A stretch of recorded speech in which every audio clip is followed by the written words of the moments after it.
Hey everyone, it's Marlena Burton. Super excited and grateful to be here to help you start breaking those chains of unbelief and start allowing abundance to flow in every area of your life.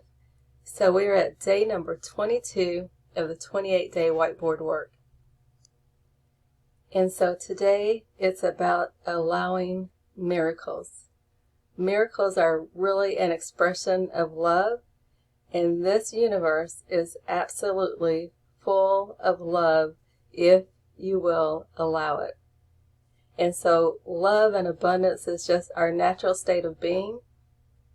And so if you'll just allow it in, instead of being resistant to things just working in your favor, you will see things start to turn around.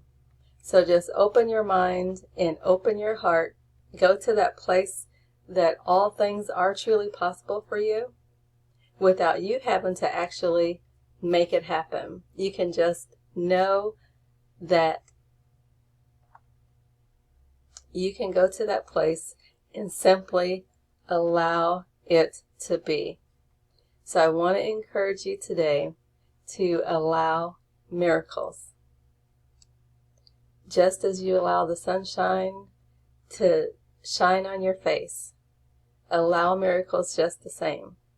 Just as you allow a breeze to blow, allow miracles just the same.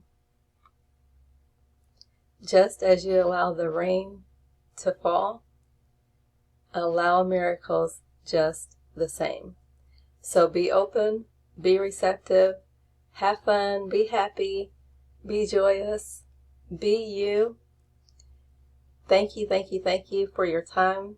I love you. God bless you, your family, and all of creation with love and abundance beyond belief.